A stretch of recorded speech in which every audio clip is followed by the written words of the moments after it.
राजमहल का शापित कमरा। रात का समय था। चारों तरफ सन्नाटा पसरा हुआ था, जैसे समय भी ठहर गया हो। उस विशाल महल की दीवारें आज कुछ ज़्यादा ही डरावनी लग रही थी। हवा के झोंकों के साथ खिड़कियां अपने आप हिल रही थीं और उनकी आवाज़ सुनकर ऐसा लगता था जैसे कोई धीरे धीरे फुसफुसा रहा हो। राजा वीरेंद्र सिंह अपने कक्ष में अकेले बैठे थे। उनके चेहरे पर चिंता साफ झलक रही थी। पिछले कुछ दिनों से महल में अजीब घटनाएं हो रही थीं। सेवक अचानक गायब हो जाते, रात में किसी के रोने की आवाज़ आती और सबसे डरावनी बात, महल का वो बंद दरवाज़ा जो वर्षों से नहीं खुला था, अब खुद ब खुद खुलने लगा था।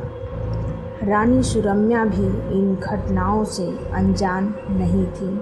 वह बहुत समझदार और साहसी थी, लेकिन इस बार उनके दिल में भी डर घर कर चुका था। उन्होंने कई बार राजा से कहा कि इस रहस्य को जानना जरूरी है, लेकिन राजा हर बार बात टाल देते। असल में उस दरवाजे के पीछे एक ऐसा राज छिपा था जिसे राजा किसी भी कीमत पर सामने नहीं आने देना चाहते थे।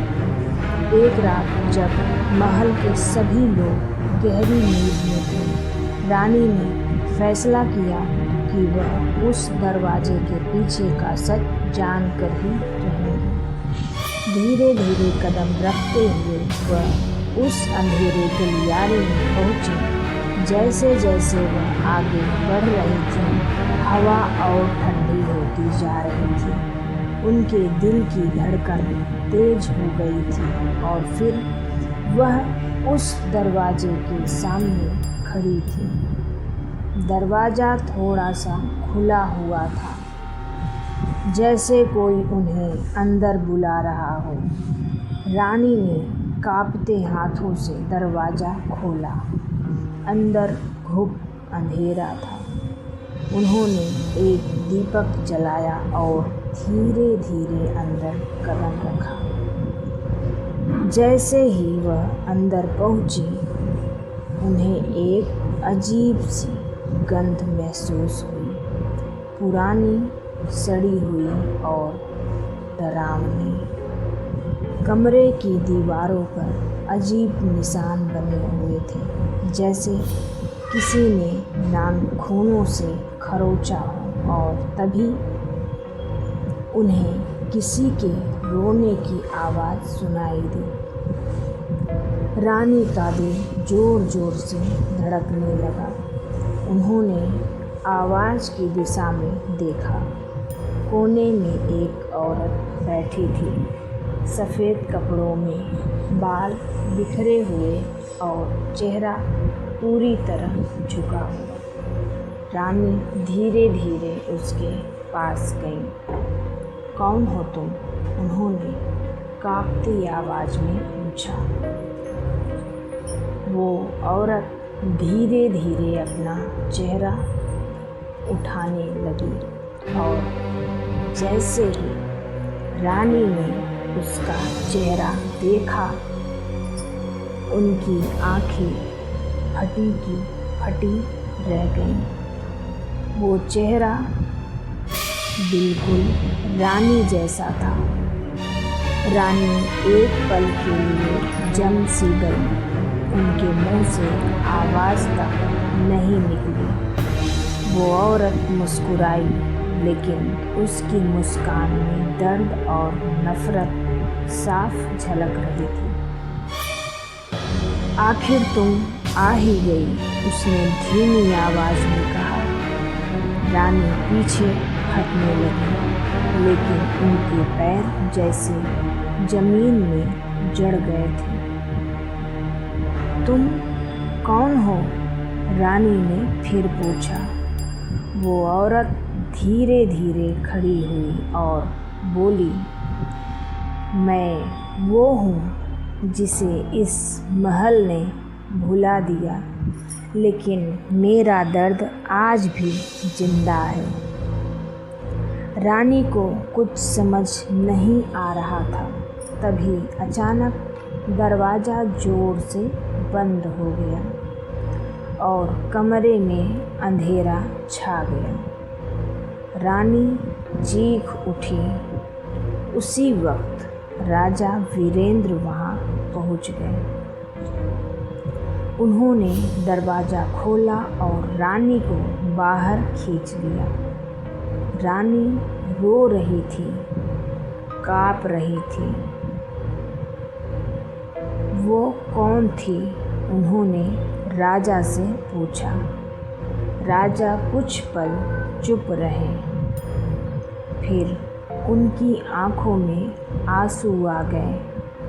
वो मेरी पहली रानी थी। रानी सुरम्या स्तब्ध रह गई। राजा ने बताया कि सालों पहले उनकी पहली रानी बहुत सुंदर और दयालु थी, लेकिन एक दिन उन्हें किसी ने जादू टोना करने का आरोप लगाकर उस कमरे में बंद कर दिया।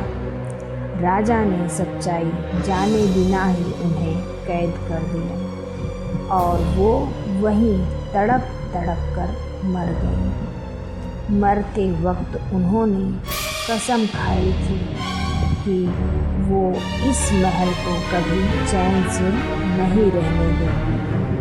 तब से वो आत्मा बनकर उस कमरे में भटक रही थी। रानी की आंखों से आंसू बहने लगे। आपने इतना बड़ा अन्याय किया, उन्होंने कहा। राजा सिर झुकाकर खड़े रहे। उस रात के बाद महल में घटनाएं और बढ़ गईं। हर रात वो आत्मा रानी के सामने आकर खड़ी हो जाती, जैसे कुछ कहना चाहती हो। धीरे धीरे रानी को समझ आने लगा कि वो आत्मा बदला नहीं बल्कि न्याय चाहती है। एक दिन रानी ने हिम्मत जुटाई और फिर उस कमरे में गई। इस बार वो डरी नहीं। उन्होंने उस आत्मा से कहा, मैं तुम्हें न्याय दिलाऊंगी। आत्मा की आंखों में आंसू आ गए। उसने रानी का हाथ पकड़ लिया और अचानक रानी को सब कुछ दिखने लगा। कैसे उसे धोखे से फंसाया गया, कैसे उसे बंद किया गया और कैसे वो अकेले मर गई। रानी बाहर आई और राजा को सब सच बताया। राजा टूट गए। उन्होंने पूरे राज्य के सामने अपने पाप को स्वीकार किया और उसी कमरे में जहाँ वो आत्मा भटक रही थी एक मंदिर बनवाया। उस आत्मा के लिए प्रार्थना की गई और उसे सम्मान दिया गया। धीरे धीरे महल में शांति लौटने लगी, लेकिन